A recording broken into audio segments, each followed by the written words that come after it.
Adrien Quatennens. On en fait quoi? Là, c'est ça dont on va parler maintenant. Là. Alors, Adrien Quatennens a été condamné la semaine dernière, en début de semaine, à 4 mois avec sursis pour avoir frappé sa femme. Ce mec est un élu du coup de la France Insoumise, et il était bien placé, très très proche de Mélenchon, qui a été défendu par Mélenchon, par Bompard, par Panot, etc. évidemment, et qui du coup s'est vu attribuer la sanction de 4 mois de suspension à la France Insoumise, et puis ensuite il pourra revenir tranquille après avoir fait une formation sur les violences conjugales. Pas du tout de remise en question de son mandat, pas du tout de remise en question de sa position, remise en question de rien. Donc évidemment, tout ceci s'ajure. Après sa condamnation pour violence conjugale, le député La France Insoumise Adrien Quatennens multiplie les interviews pour essayer d'expliquer ses gestes. D'après le spécialiste de la communication politique Philippe Riotor, le député du Nord est dans une position intenable qui le contraint à s'enfoncer en cherchant à sauver son mandat. Ça c'est dans 20 minutes. Selon ce sociologue, cette affaire est aussi symptomatique des risques d'instrumentalisation politique de la vie privée et des problèmes de couple qui les font entrer de manière dangereuse pour la démocratie dans le jeu politique. Bon, ça c'est son avis à lui. Selon Riotor, si la position de Quatennens n'est pas tenable, donc ça c'est moi qui vous le dis, c'est parce qu'en fait, Adrien Quatennens, dans toute cette histoire, il n'a pas le choix en réalité. Il n'a pas le choix. Soit il accepte de perdre son mandat en démissionnant, et à la limite, il peut même se représenter.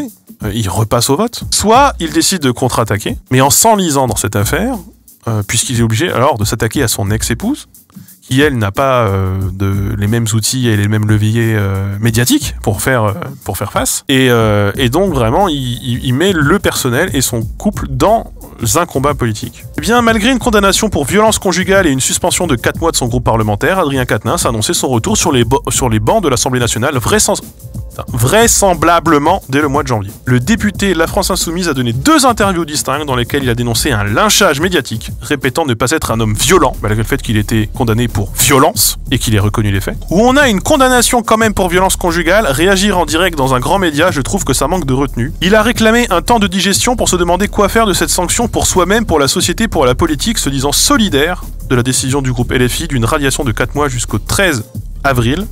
Il a expliqué avoir défendu de son côté une année sabbatique qui n'aurait fait de mal à personne, pour reprendre ses esprits. François Ruffin insiste sur ce point, il dit ça par contre qui est intéressant, il dit c'est au peuple de décider si Adrien Quatennens a un avenir en politique ou pas. Il faut qu'il repasse via la case des élections. Et ça, je trouve ça particulièrement pertinent chez LFI, qui défend, je le rappelle, dans son projet de 6ème République notamment, la révocation des élus. Et je trouve que, effectivement, repasser par la case du scrutin, c'est une façon détournée de valider cette révocation ou non de la part de son électorat. C'est effectivement une des limites de la démocratie, mais en tout cas, comme raisonnement, ça se tient, je trouve. Ça se tient.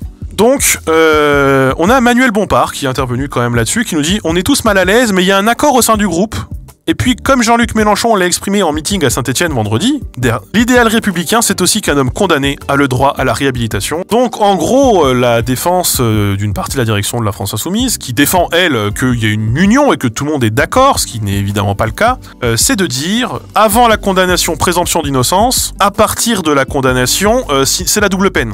Donc avant, on n'a pas le droit d'en parler ni de juger parce qu'on n'est pas la justice, et après, la justice a été faite, on n'a pas à revenir dessus. Or c'est extrêmement pratique, ça permet de se laver les mains. Bien, si jamais il y a le droit à la réhabilitation, qu'est-ce qui fait qu'on demande la démission de Darmanin aujourd'hui? Qu'est-ce qui fait qu'on demande la démission... pourquoi on a demandé la démission de Jérôme Cahuzac, finalement? Il avait le droit à l'erreur, il a le droit de s'être trompé, et peut-être qu'il était très honnête dans son engagement à gauche. On peut aller très loin dans la réhabilitation. Qu'est-ce que ça veut dire, réhabilitation? L'idée, c'est de dire qu'il n'est plus en adéquation par ses actes et par son passé, par son casier judiciaire, avec la mission qui lui est demandée, la mission de représentation. Il faut savoir que, par exemple, si jamais vous travaillez dans la fonction publique aujourd'hui, vous n'avez pas le droit d'avoir un casier judiciaire. Donc cette nouvelle direction, quand elle dit ça, elle ne fait pas du tout que des heureux. Évidemment, on a Clémentine Autain qui, dans le JDD, nous a dit dimanche cette phrase « Nous avons un problème de démocratie dans le mouvement ». Donc la députée de la France Insoumise de Seine-Saint-Denis, Clémentine Autain, parlait là de la nouvelle organisation du parti, mais qui n'est pas sans lien avec l'affaire Quatennens, évidemment. Donc la décision de composer une direction repliée sur elle-même engendre une crise majeure. La mise au placard du pluralisme n'est plus possible. Pour apaiser la situation et garantir l'unité du mouvement, il faut une remise à plat de notre organisation. Et elle appelle Jean-Luc Mélenchon à jouer un rôle là-dedans, évidemment, pour apaiser un peu et pour faire un appel à l'ouverture. Et elle en profite pour dénoncer une provocation commise par Adrien Quatennens, qui a été condamné du coup jeudi à 4 mois de prison avec sursis pour violence conjugale et qui s'est exprimé à la télévision le soir même pour se défendre. Elle dit que c'est un procédé qui l'a cloué au sol.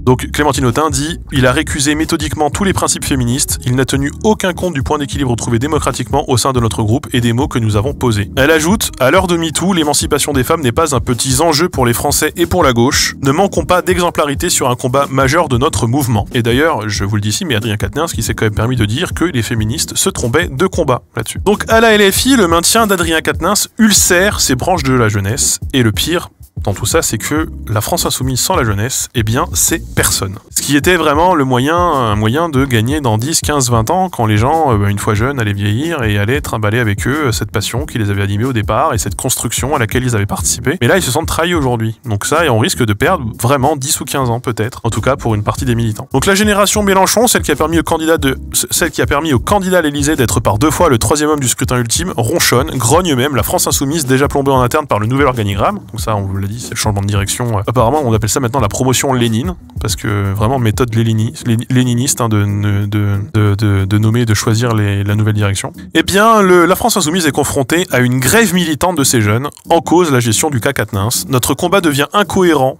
et nous ne rend plus fiers de porter haut notre étendard de justice, de liberté, d'égalité et d'harmonie, écrivent les jeunes de Poitiers dans une série de tweets. Jusqu'au Discord insoumis, le Discord insoumis qui est vraiment la force de frappe de la France insoumise sur les réseaux sociaux, eh bien, ils ont aussi demandé l'exclusion tous d'Adrien Quatennens. Si Quatennens s'était rendu coupable de fraude fiscale, il l'aurait viré direct. Cela prouve bien qu'il y a un fossé générationnel, que contrairement à ce qu'ils disent, ils n'ont pas compris du tout les enjeux du combat féministe d'aujourd'hui. Donc ça, c'est Robin, des membres des jeunes insoumis de Poitiers, qui nous dit ça au micro de France Inter. Au premier tour de l'élection présidentielle, donc on nous rappelle que Jean-Luc Mélenchon s'est imposé loin devant Emmanuel Macron comme le candidat des 18-24 ans et des 24-35 ans. Et que s'il perd cette population-là, qui est la population la plus dégoûtée par tout ce qui se passe, la plus attentive aux mesures qui pourraient être prises en rapport avec le féminisme, c'est quand même compliqué à tenir sur le long terme là. Non mais là, ils sont en train de perdre des meufs de ouf, hein. Enfin, pardon, mais il y a aussi un monde dans lequel la France insoumise se remet en question, écoute sa base militante, parce que si elle ne l'écoute pas là-dessus, sur quoi va-t-il l'écouter? Il y a plus de démocratie interne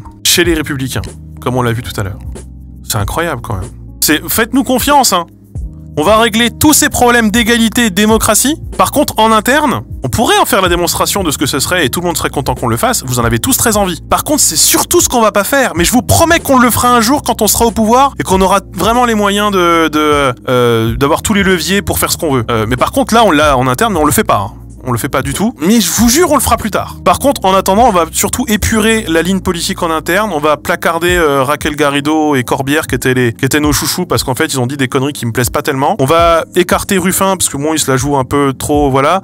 Clémentine Autain, ouais, non, trop féministe. On va plutôt prendre que des gens qui pensent exactement comme nous. Mais je vous jure, hein, la nuance, c'est super important. On est un mouvement, on englobe tout le monde. Et vraiment, nous, on défend la révocation des élus. Bon, on révoquera pas celui-là, même si jamais il va contre la charte qu'il a signée.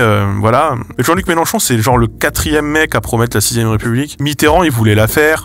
Ségolène Royal, elle voulait la faire. Il y avait des gens au PS qui étaient très sensibles dans les années 2000. Ça n'a jamais été fait. Pourquoi? Parce qu'une fois que t'es dans le fauteuil, t'es super content d'y être.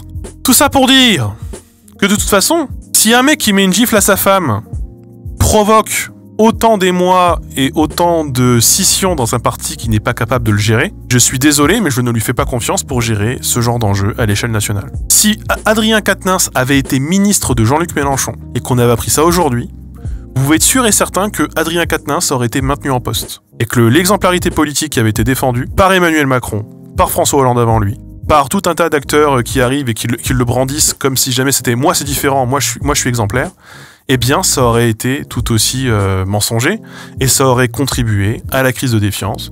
Si jamais vous en prenez physiquement à un supérieur ou j'en sais rien, vous pouvez perdre votre emploi aussi, vous pouvez... j'en sais rien, vous pouvez... vous n'avez pas le filet de sécurité qu'a Adrien Quatennens dans cette situation. Donc voilà, en fait, pour moi, c'est juste, il faut, à partir du moment où tu as été condamné dans ce genre d'affaires, je pense, moi, ma position, ce serait de dire que ces personnes-là doivent se mettre en retrait de l'exploitation commerciale de leur image. C'est pas que t'as une condamnation en plus, c'est qu'on te demande de faire autre chose. C'est tout. Si jamais t'as été condamné pour détournement de fonds et que t'étais banquier avant, t'inquiète que mec, tu retournes pas vivre dans la banque, hein. Tu retournes pas bosser dans la banque, on te demandera de faire autre chose. Vraiment. Si t'es condamné pour mauvaise gestion d'une société, tu peux être interdit de gérer une société. On te demande, trouve-toi un autre boulot ailleurs, fais autre chose. Si jamais ton casier judiciaire n'est pas vierge, même si t'as été condamné, même si t'as purgé, tu n'as plus le droit d'exercer certaines fonctions publiques. Le fait est que ça existe déjà, tu peux faire autre chose dans la vie, en fait. Il y a d'autres choses à faire dans la vie. La question de la justice réhabilitative, elle est importante. Mais de toute façon, quoi qu'il arrive, là maintenant, il faut qu'il parte. Et il reviendra un jour, j'en sais rien.